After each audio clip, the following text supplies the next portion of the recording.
આ વિડીયો બનાવવા પાછળનું એક ખાસ કારણ છે. થોડા સમય પહેલાં હું એક નિર્માતાને મળ્યો. એ ફિલ્મ લાઇનના નહોતા. વર્ષો બેંકમાં કામ કર્યું અને રિટાયર થયા ને લગભગ 80 લાખ રૂપિયા જેટલી રકમ એમને મળી. કોઈએ એમને સમજાવ્યું કે ફિલ્મ લાઇનમાં ઇન્વેસ્ટ કરો, ફાયદો જ ફાયદો છે. એમને ઉપરનું ગણિત સમજાવ્યું કે આટલા ખર્ચા થશે અને આટલા ફાયદા થશે. એમને લાગ્યું કે આ ખૂબ સારું રોકાણ છે અને એમને પોતાની જીવનભરની મૂડી ફિલ્મમાં લગાવી. જ્યારે ફિલ્મમાં 80 લાખ રૂપિયા લાગી ગયા ત્યારે ખબર પડી કે હજી ફિલ્મ પૂરી થઈ નથી અને હજી 30-40 લાખ રૂપિયાની જરૂર પડશે. એટલે એમણે પોતાની FD તોડાવીને એ પણ પૈસા એમાં નાખી દીધા. ફિલ્મ કમ્પ્લીટ થઈ ત્યારે ખબર પડી કે આને તો રિલીઝ કરવા માટે હજી રૂપિયા જોઈશે. એમણે પોતાનું ઘર ગીરવે મૂકીને બીજા રૂપિયા ઊભા કર્યા અને ફિલ્મ રિલીઝ કરી.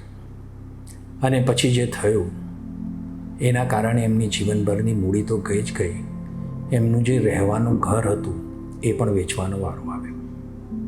તો આવું ન થાય એટલા માટે આ વિડીયો હું બનાવી રહ્યો છું. નમસ્કાર મિત્રો, આજે આ વિડીયોમાં મારે ગુજરાતી ફિલ્મોના ગણિત વિશેની વાત કરવી છે. ગુજરાતી ફિલ્મોના ગણિતમાં 1+1 2 થાય એવું જરૂરી નથી. 1+1 1 પણ થાય, 1+1 11 પણ થાય અને 1+1 0 પણ થઈ શકે છે. મારું નામ પંકજ ભરત ભટ્ટ છે. હું પોતે પણ એક નિર્માતા છું. મેં એક મરાઠી ફિલ્મ બનાવી છે અને ભવિષ્યમાં ગુજરાતી ફિલ્મ બનાવવા જઈ રહ્યો છું. હું શોર્ટ ફિલ્મ્સ અને ગુજરાતી ડ્રામા પણ પ્રોડ્યુસ કરું છું. આ વિડીયો ખાસ આ ઇન્ડસ્ટ્રીમાં આવતા નવા નિર્માતાઓ માટે બનાવવા માગું છું. મિત્રો, આપણે જ્યારે એવું સાંભળતા હોઈએ છીએ કે કોઈ ફિલ્મે 10 કરોડનો ધંધો કર્યો ત્યારે એવી ગેરસમજ થઈ જાય છે કે 10 કરોડ રૂપિયા નિર્માતા કમાયો. પણ એવું નથી હોતું. આ 10 કરોડમાં અલગ અલગ ભાગ હોય છે. જ્યારે એક 99 રૂપિયાની ટિકિટ વેચાય છે ત્યારે એમાં 12% GST લાગે છે અને 100 રૂપિયાની ઉપરની ટિકિટ હોય તો 18% GST લાગે છે. એના પછી આવે છે ડિસ્ટ્રીબ્યુટર.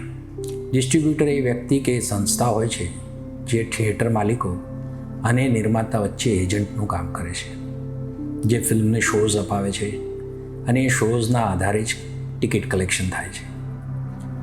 આ ડિસ્ટ્રીબ્યુટરને કમિશન હોય છે. એ કમિશન કાપ્યા પછી જે પૈસા બચે છે એ નિર્માતા અને થિયેટરવાળા 50-50% શેર કરતા હોય છે પહેલાં અઠવાડિયામાં. અને બીજા અઠવાડિયામાં આ ગણિત થોડું બદલાઈ શકે. કદાચ થિયેટરવાળા 60% પણ માંગે જો ફિલ્મ સારું પરફોર્મ ન કરી રહી હોય તો. જ્યારે એક ફિલ્મ 10 કરોડનો ધંધો કરે છે ત્યારે નિર્માતાના ખીચામાં 3-3.5 કરોડ રૂપિયા આવતા હોય છે. એટલે એવું સમજવું કે 10 કરોડનો ધંધો થયો એટલે 10 કરોડ નિર્માતાને મળ્યા, આ એક ગેરસમજ છે. બીજું, જ્યારે આ ફિલ્મ 10 કરોડનો ધંધો કરે છે ત્યારે એનું મેકિંગ જે હોય છે એ પણ લગભગ 3 કરોડ જેટલું થાય છે. સૌથી પહેલાં તો ફિલ્મ બનાવવા માટે જ લગભગ 1.25-1.5 કરોડ રૂપિયાનો ખર્ચો થાય છે, જેમાં પ્રી પ્રોડક્શન, પ્રોડક્શન અને પોસ્ટ પ્રોડક્શન આવી ગયું. ફિલ્મ તૈયાર થયા પછી એને રિલીઝ કરવા માટે માર્કેટિંગ કરવું પડે છે. એનો પણ લગભગ એટલો ખર્ચો થતો હોય છે. એમ લગભગ આખી ફિલ્મ તૈયાર થઈને એને રિલીઝ કરવા માટે બધું મળીને 3 કરોડ રૂપિયા ખર્ચો થાય છે એક સારી ફિલ્મનો. એમાં તો એવી ઘણી ફિલ્મો હોય છે જે 25,000માં પણ બનતી હોય છે, પણ એ ફિલ્મોની આપણે નથી વાત કરી રહ્યા. આપણે એવી ફિલ્મોની વાતો કરી રહ્યા છીએ જે થિયેટરમાં મોટા પાયે રિલીઝ થાય છે અને 10 કરોડનો ધંધો કરે છે. 10 કરોડ જેવા ફિગર જોઈને ઘણા નવા નિર્માતાઓ ભરમાઈ જતા હોય છે કે આટલી બધી ફિલ્મ લાઇનમાં કમાય છે, પણ એવું હોતું નથી. 10 કરોડની કમાઈ થાય ત્યારે ફક્ત નિર્માતાનો ખર્ચો નીકળે છે, પછી પ્રોફિટ આવે છે. જ્યારે ફિલ્મ સક્સેસ થાય છે ત્યારે બીજી કમાઈઓ પણ વધી જાય છે, જેમ કે OTT platform, satellite rights, music rights, આ બધાથી પણ સારી એવી ઇન્કમ નિર્માતાને થતી હોય છે. પણ આ બધું ત્યારે જ શક્ય છે જ્યારે ફિલ્મ સુપરહિટ થાય છે અને 10 કરોડના આંકડે પહોંચે છે. એક સિમ્પલ ગણિત સમજીએ. આ સમજવા માટે હું તમને એક ગયા વર્ષની જે મેં સ્ટડી કરી છે એનું એવરેજ જે મને મળ્યું છે એ સમજાવવાનો પ્રયત્ન કરું છું. ગયા વર્ષે લગભગ 120 જેટલી ગુજરાતી ફિલ્મો સેન્સર થઈ છે. એમાંથી 61 જેવી ફિલ્મો રિલીઝ થઈ હશે. એમાંથી માત્ર 20 જ એવી ફિલ્મો હશે જેના વિશે ઓડિયન્સને ખબર પડી હશે કે ફલાણી તારીખે આ ફિલ્મ આ કલાકારની આવી રહી છે. બીજી બધી ફિલ્મોની તો માર્કેટિંગ થતી જ નથી હોતી. એ લિમિટેડ એક ખાસ શહેર માટે કે ગ્રુપ માટે જ બનાવવામાં આવે છે અને એની કોઈ જ માર્કેટિંગ થતી નથી. પણ જે ફિલ્મોની માર્કેટિંગ ખૂબ સારી રીતે કરવામાં આવે છે એવી 20 ફિલ્મો છે જેનું આપણે અંદાજે બજેટ પકડી લઈએ કે બનાવવાનો અને રિલીઝ કરવાનો ખર્ચો 3 કરોડ રૂપિયા. હવે આવી 20 ફિલ્મો જે ગયા વર્ષે આવી એમાંથી માત્ર 10 ફિલ્મો હશે જેણે 1 કરોડનો બોક્સ ઓફિસ બિઝનેસ કર્યો હશે. એટલે 1 કરોડનો બોક્સ ઓફિસ બિઝનેસ એટલે નિર્માતાના ભાગે માત્ર 30 કે 35 જ લાખ. આ ફિલ્મોમાં એક જ એવી ફિલ્મ હતી જેણે 10 કરોડનો આંકડો પાર કર્યો છે. બીજી 2-3 ફિલ્મો એવી હતી જે લગભગ 10 કરોડ સુધી પહોંચી અને બાકીની જે 6-7 ફિલ્મો હતી એ 1 કરોડ 2 કરોડ 3 કરોડ 4 કરોડ એવા આંકડે પહોંચી અને બીજી જે 10 ફિલ્મો હતી એ તો 50 લાખનો આંકડો પણ પાર ન કરી શકી. આ એવરેજથી તમને એક આઈડિયા આવશે કે સક્સેસ રેશિયો ખૂબ ઓછો છે. હું કોઈ નેગેટિવ વાત કરવા નથી માંગતો, પણ તમને એક સત્ય, એક જે સાચું ગણિત છે એ સમજાવવાનો પ્રયત્ન કરું છું. જે લોકો આ લાઇનમાં ઘણા વર્ષોથી નિર્માતા છે, પ્રોડ્યુસ કરી રહ્યા છે, એ લોકો માટે તો કાંઈ જ કહેવાની જરૂર નથી. એ લોકો આ ઇન્ડસ્ટ્રીનું ગણિત, વિજ્ઞાન, ભૂગોળ, ઇતિહાસ બધું જ એમને ખબર છે. મારે ખાલી નવા નિર્માતાઓ માટે જ વાત કરવી છે. આ જ ઇન્ડસ્ટ્રીમાં 2 ટાઈપના નિર્માતાઓ હોય છે.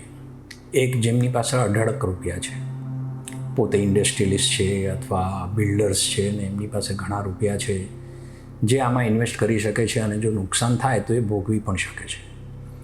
પણ બીજા જે નવા કોઈ નિર્માતાઓ આવે છે જે પોતાનું ઘર વેચીને, જમીનો વેચીને ફિલ્મમાં રોકાણ કરે છે અને પછી જ્યારે નુકસાની આવે છે તો સહન નથી કરી શકતા. આ વિડીયો એમના માટે છે કે તમે આ રીતનું કોઈ પણ નિર્માણ કરતાં પહેલાં આ ગણિત પૂરું સમજી લેજો. એટલે નવા આવતા નિર્માતાઓને હું કહીશ કે પહેલાં એક શોર્ટ ફિલ્મ બનાવો અને જુઓ કે કેવી રીતે ક્યાં કેટલા રૂપિયા ખર્ચા થાય છે અને પછી જ્યારે એ તમે મોટા પાયે કરશો તો એનો એક્ઝેક્ટ તમને અંદાજો આવશે. ગુજરાતી ફિલ્મ ઇન્ડસ્ટ્રીમાં નિર્માતાઓની ખૂબ જરૂરત છે. નવા નિર્માતાઓ આવે, સારી ફિલ્મો બનાવે એ જરૂરી પણ છે. પણ આ વાત સમજવી જરૂરી છે કે ફક્ત રૂપિયા સાથે નિર્માતા ન બનો. પહેલાં ઇન્ડસ્ટ્રીને સમજો, જાણો અને પછી જ્યારે તમને પૂરું ગણિત સમજાઈ જાય પછી આમાં રોકાણ કરો, જેથી ફિલ્મ ઇન્ડસ્ટ્રીને પણ ફાયદો થશે અને તમને પણ કોઈ નુકસાન નહીં થાય. જે મિત્રો આ વિડીયો જોઈ રહ્યા છે અને એમાંથી જો કોઈ નિર્માતા છે કે જેણે કોઈ ગુજરાતી ફિલ્મ બનાવી છે તો એનો અનુભવ જો નીચે તમે કમેન્ટમાં શેર કરશો તો આવાવાળા નવા નિર્માતાઓને થોડી હેલ્પ થશે. આપણી આ ઇન્ડસ્ટ્રીમાં ઘણા સારા નિર્માતાઓ પણ છે, સંદીપ પટેલ, અભિષેક જૈન, જે લોકોને ખૂબ સારો અનુભવ છે અને જો તમે એમની પાસે મદદ માંગશો તો એ જરૂરથી મદદ કરે એવા લોકો છે. ફિલ્મમાં તમારી બીજી રીતે પણ કમાઈ થઈ શકે છે. જ્યારે તમારી ફિલ્મને કોઈ નેશનલ એવોર્ડ મળે અથવા કોઈ ફિલ્મ ફેસ્ટિવલમાં એવોર્ડ મળે તો ત્યાંથી ઇન્કમ આવી શકે છે. OTT platform, satellite rights, music rights અને કોઈ જો સ્પોન્સર્સ મળે તો એનાથી પણ એક ઇન્કમ ઊભી થાય છે. નિર્માતા તરીકે જે પણ આ ફિલ્મમાં આવવામાં માંગે છે એ ફક્ત થોડી તૈયારી સાથે આવે અને સફળ થાય એવી શુભેચ્છા. તમે મારી વાત અંત સુધી સાંભળી એ બદલ હું તમારો ખૂબ ખૂબ આભાર માનું છું. ધન્યવાદ.